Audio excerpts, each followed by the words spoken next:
এই যে এত বড় বাড়ি করছেন, এত কম সময়ে এত টাকা পেলেন কোথায়? এরকম একটা কমেন্ট আমি আমার নতুন বাড়ির ব্লগের কমেন্ট বক্সে দেখতে পেয়েছিলাম। ভাবলাম আজ ছোট্ট করে একটা উত্তর দিয়ে দিই। হ্যালো সবাইকে, আশা করছি সকলে খুব ভালো আছেন।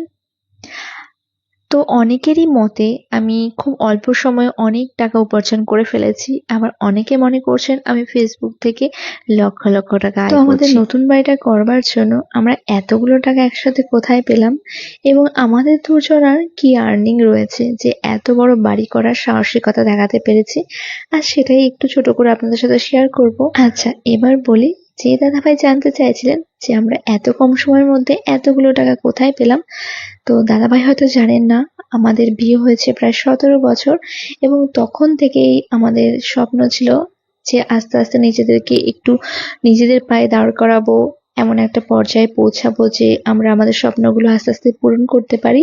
তো আমরা সেইভাবেই আস্তে আস্তে এগোতে থাকি।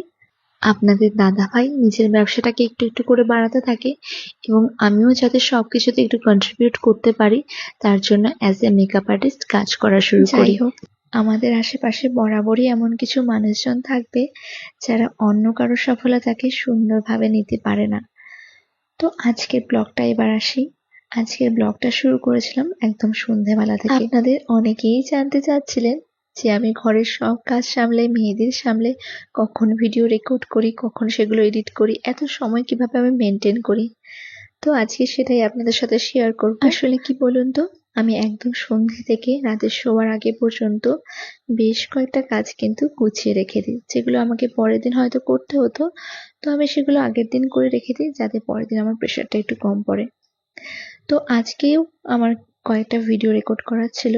বিকেলবেলা ভিডিওগুলো রেকর্ড করে ছড়িয়ে ছিটিয়ে থাকা মেকআপের জিনিসগুলো গুছিয়ে নিয়ে চলে গেছিলাম ছোট মেয়েকে একটু পড়াতে। ওর পড়াটা মোটামুটি শেষ করে চলে গেলাম রান্নাঘরে। সেখানে আটাটা মেখে রাখলাম, বাবা যখন আসবে তখন গরম গরম রুটি সেঁকে দেবো। তারপর ছোট মেয়েরও পড়া হয়ে গেল, দুজনে মিলে চলে গেলাম ঠাকুর ঘরে ঠাকুর শয়ন দিতে। গোপালকে ভালোভাবে শয়ন দিয়ে, একটু গরম ছিল তাই পাখাটাও হালকা করে ছেড়ে দিলাম। তারপরে এসে দুধ গরম করে ছোট মেয়েকে খাবার দিয়ে দিলাম। ও রাতে তেমন কিছু খায় না, একটু চকোস এবং দুধ খেয়ে নেয়। বড় মেয়েও তেমন কিছু খায় না, ও দেখলাম দুধ এবং বিস্কিট খেলো। ও বলেছিল রুটি খাবে, কিন্তু রুটিটা খেলো না, জানি না কেন। আমিও কটা ভাত ছিল সে কটা খেয়ে নিলাম। খেয়েটে আবার চলে আসলাম ঘরে, আরো কিছু জিনিস ছিল গোছানোর বাকি, সেগুলো গোছালাম।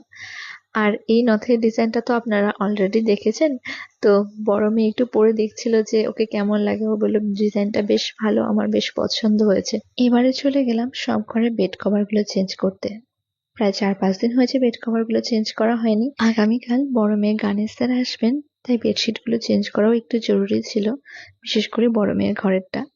তো বড় মেয়ের ঘরের সাথে সাথে আমাদের রুমেরও বেড কভার গুলো চেঞ্জ করে নিলাম, আর যেহেতু রাত হয়ে গেছে পর্দাগুলোও দিয়ে নিলাম। আচ্ছা, এর মাঝে একটা কথা বলি। কয়েকজন দিদি ভাই আমাকে জানতে চেয়েছিলেন যে আমি বেডশিট গুলো কোথা থেকে নিই। আমি যেহেতু নবদ্বীপে থাকি, তো নবদ্বীপের একটা দোকান থেকে আমি বেডশিট গুলো পারচেস করি। তো আপনারা যারা নবদ্বীপ থেকে আমার ভিডিও দেখেন তারা অবশ্যই বেডিং স্টোরের নাম জানবেন। তো আমি বেডিং স্টোর থেকে বেডশিট গুলো মেনলি কিনে থাকি। আচ্ছা, আজকে না আপনাদের কাছে একটা কথা খুব জানতে ইচ্ছে করছে। আপনারা কে কোথা থেকে আমার ভিডিওগুলো দেখেন আমাকে জানাবেন তো। তো এর মাঝে আপনাদের দাদা ভাইও বাড়িতে চলে আসলো। আজকে ওর আসতে বেশ লেট হয়েছিল। তো আসার পরে আমি মেইন গেটে তালা লাগিয়ে ওকে খাবার দাবার দিয়ে দিয়েছিলাম। তারপরে বাদবাকি সোফার কভার গুলো একটু ঝেড়ে পিলো কভার গুলো খুলে রেখে দিয়েছিলাম, সেগুলো পরের দিন কাচবো বলে। আর আজকে একটু মাথায় তেলও দিয়েছিলাম। আমি বেশিরভাগ সময় রাতে শোয়ার আগেই মাথায় তেল দিই। মাথায় তেল দিয়ে চুলটাকে বেঁধে ভালোভাবে ফ্রেশ হয়ে এসে তারপরে একটুখানি অ্যালোভেরা জেল লাগিয়ে শুয়ে পড়েছিলাম। তো আজকের ব্লগটা এই পর্যন্তই, আশা করছি